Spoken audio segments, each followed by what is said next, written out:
ভণ্ড ইমাম ধরা পড়ছে তা না, ভণ্ড পীর ধরা পড়ছে। তার মানে যত দোষ নন্দ ঘোষ। মানে পীরকে যদি তাড়ানো যায় তাহলে সত্য ইসলামটা থেকে মানুষকে দূরে সরে নিয়ে যাওয়া যাবে। এটাই মূল কথা। আমার কথা কি বুঝতে পেরেছেন? ভারত, পাকিস্তান, বাংলাদেশ ওলিয়া উলিয়ার দেশ। আপনারা দেখেন, আপনি ঢাকায় দেখেন না, ভুল বলছি? আল্লাহর ওলিরা কলেমা পড়িয়ে পড়িয়ে হিন্দু মানুষগুলোকে মুসলমান বানালেন। সেই মুসলমানের নাতিপুতি খুতিরা আজকে মসজিদ বানাইছে।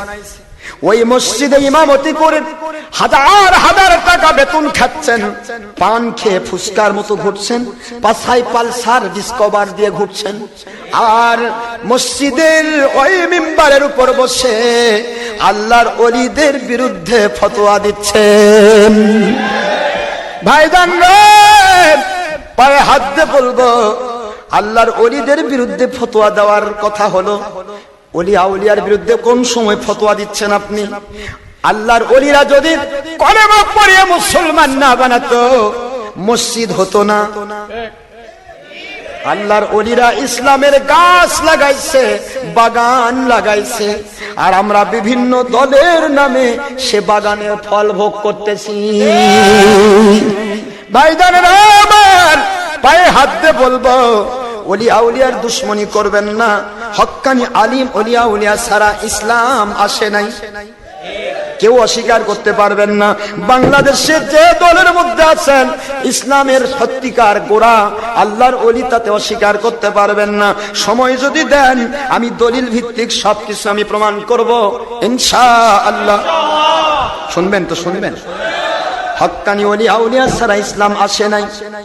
নবীর রাসূলগণ বিদায় হয়েছেন, আমার নবীজি পাক সাল্লাল্লাহু আলাইহি ওয়াসাল্লাম ভারতে আসেন নাই, পাকিস্তানে আসেন নাই, আসেন কি বাংলাদেশে আসেন নাই, তিনি সৌদি আরবিয়াতে এসেছেন। ভারত, পাকিস্তান, বাংলাদেশ সারা দুনিয়ার মধ্যে এসেছেন আওলাদের রাসূলগণ, আওলাদের সাহাবীগণ। ওনারা হলেন শাহজালাল রহমতুল্লাহ আলাইহি, শাহ পরান রহমতুল্লাহ আলাইহি, মাইশাওয়ার বলকি রহমতুল্লাহ আলাইহি, শাহ মাকদুম রহমতুল্লাহ আলাইহি, ফুরফুরা, মেদিনীপুর, জৈনপুর, সরসিনা, চার তরিকার ওলিয়া উলিয়াগণ। ওনারা এসে ধোঁকাবাজি ইসলাম দেন নাই, ওনারা দিয়েছেন নবীর রেখে দেওয়া সাহাবায়ে কেরামের মতের সাথে মিল থাকা ইসলাম। ওনাদের ইসলামটাই ছিল জেনুইন ইসলাম, ওনাদের ইসলামটাই ছিল আসল ইসলাম। ওই ইসলামী যা যা ছিল সেটাই হচ্ছে সঠিক আকীদা, সেটাই হচ্ছে সঠিক আমল।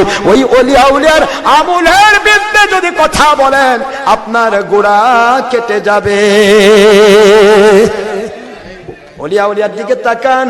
হযরতে মুঈনুদ্দিন চিশতি আজমেরী সানজি রহমাতুল্লাহ আলাইহি, তার চেহারা মুবারক দিকে তাকায়া 1 নয় 2 নয় 90 লক্ষ, মতান্তরে 1 কোটি হিন্দু বলে আল্লাহর কসম এমন সুন্দর চেহারা সাধারণ মানুষের হতে পারে না। উনি যে ধর্মের, এ ধর্ম নিশ্চয়ই আসল ধর্ম। পড়ে নিয়েছে কালেমা লা ইলাহা ইল্লাল্লাহু মুহাম্মাদুর রাসূলুল্লাহ সাল্লাল্লাহু আলাইহি ওয়াসাল্লাম। আল্লাহর ওলিদের চেহারার দিকে তাকায় 90 লক্ষ 1 কোটি হিন্দু মুসলমান হয়ে যায়। আর আমাদের মতো যার ব্যাটারি মুন্সিদের মুখের ওয়াজ শুনে মানুষ বেঈমান হয়ে যায়। কথা কন না কেন?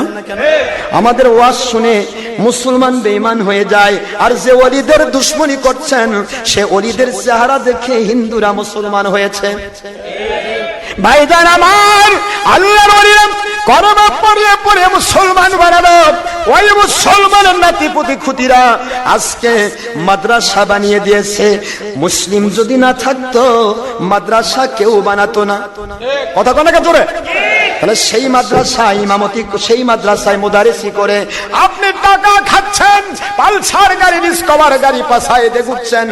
একদিকে আপনি ওই জায়গায় নবীর নামে মাদ্রাসা দিচ্ছেন, নবীর ঘরে দিলে আখিরাতে পাওয়া যায় বলে গান গাচ্ছেন, মানুষের কাছে টাকা নিচ্ছেন। আর মাদ্রাসা থেকে বের হয়েছে আল্লাহর ওলিদের বিরুদ্ধে ফতোয়া দিচ্ছেন। একটু বুঝাবেন আমাকে, আপনি কোন পথে যাচ্ছেন? ডাইভার্ট লাইনে কেন যাবেন ভাইজান? আল্লাহর ওলিরা কলেমা পড়ে পড়ে মুসলমান বানালো। ওই মুসলমানের নাতিপুতি খুতিরা আপনাকে ডেকে নিয়ে এসে এক রাতের আধা ঘন্টা, 1 ঘন্টা, 1.5 ঘন্টা, 2 ঘন্টা ওয়াজ শুনে 50,000, 60,000, 70,000 টাকা আপনি ব্যাংক ব্যালেন্স করতেছেন, বিকাশের মধ্যে মেরে নিচ্ছেন। কথা করছেন না কেন? আমি টাঙ্গাইলে একটা মাহফিল করলাম দিনের বেলা। ওই মাহফিলে আমি ছিলাম প্রধান বক্তা, আরেকজন মৌলবি ছিল দ্বিতীয় বক্তা। দ্বিতীয় বক্তা চুক্তি করে আসলো, 1.5 ঘন্টা ওয়াজ করেছে, নিয়েছে 70,000, আর আমি করলাম 3.5 ঘন্টা। ডক্টর আশরাফ সিদ্দিকী 4 পয়সা চুক্তি নাই, যার কারণে আমি ভণ্ড, যার কারণে আমি বিতর্কিত। কথা কন না কেন ভাইজান? আমার সব মৌলবি মুন্সি মিলাদের বিরুদ্ধে ফতোয়া দিচ্ছে, আবার টিভির পর্দায় লুকোচুরি খেলতেছে, ওখানে ওর ফতোয়া নাই। কথা করছেন না কেন? পায়ে হাত দিয়ে বলবো, ডক্টর আশরাফ সিদ্দিকী হারাম করে না বলে বিতর্কিত, হারাম করে না বলে ভণ্ড। মহিলার সাথে বেপরদা হয়ে বাকবাকুম করছেন মৌলবি মুন্সিরা, সেদিকে বেদাতি ফতোয়া আসে না। মানুষ খুন করতেছেন, হরতাল করতেছেন, লং মার্চ করতেছেন, মানুষের বাসায় আগুন লাগে দিচ্ছেন, মানুষের বাড়িতে আগুন লাগে দিচ্ছেন, সেগুলিতে আপনার ফতোয়া হচ্ছে না। কিন্তু মিলাদের বিরুদ্ধে ফতোয়া, মুনাজাতের বিরুদ্ধে ফতোয়া, ওলিয়া উলিয়ার বিরুদ্ধে ফতোয়া। আপনি কোন রাস্তায় যাচ্ছেন? আসল ইসলামের দিকে না নকল ইসলামের দিকে? রাতের অন্ধকারে নিজেকে একবার জিজ্ঞাসা করুন, আপনার বিবেক আপনাকে ফাঁকি দিবে না। কোথায় আছি আমি? কোথায় যাচ্ছি আমরা? আইনা তাদহাবুন? Where going now my young generation, where going come to my রাসূল মুহাম্মদ সাল্লাল্লাহু আলাইহি ওয়াসাল্লাম and my holy Quran and my Allah.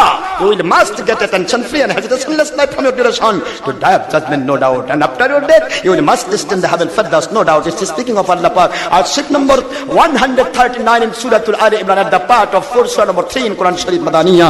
My Allah speaking, wala tahinu wala tahzanu wa antum al-a'launa in kuntum mu'minin. It is speaking of Allah Pak. Ayat Sharif number 107 in Surah Al Kahf, at the part of 16 surah number 18 in Surah Quran Sharif. Ayat Sharif number 107. My Allah speaking, innal ladina amanu wa amilu salihati kanat lahum jannatul firdausi nuzula।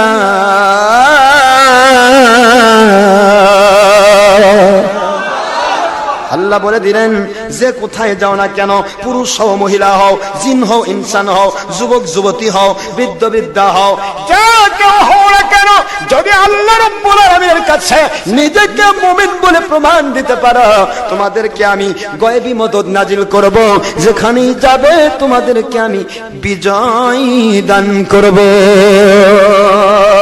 শুধু তাই নয়, এই আয়াত শরীফ আসলো কোরআন শরীফের সূরাতুল আলে ইমরান 4 নম্বর পারা, 3 নম্বর সূরা, মদিনা অবতীর্ণ সূরা, 139 নম্বর আয়াত। এই আয়াত আসলো পবিত্র কোরআন শরীফের সূরাতুল কাহাফ 16 নম্বর পারা, 18 নম্বর সূরা, আয়াত শরীফ নম্বর 107। আমার মালিক বললেন, রে দুনিয়ার মুমিনেরা, শুধু দুনিয়াতে থাকতেই গায়বী মদদ করব না, গায়বী মদদ করি আমি ক্ষান্ত হব না। যখনই তোমরা মারা যাবে, after your death you will must descend the heaven firdaus, no doubt. It's speaking of Allah Pak. আল্লাহ বলেন, আমি আল্লাহ তোমাদেরকে আমার নবীদের জন্য, মেহমানদারির জন্য যেই জান্নাত আমি তৈরি করেছি, জান্নাতুল ফেরদাউস, আমার নবী প্রেমের জন্য রে আখেরি রাসূলের উম্মতকে আমি আল্লাহ জান্নাতুল ফেরদাউস দিয়া মেহমানদারি করব।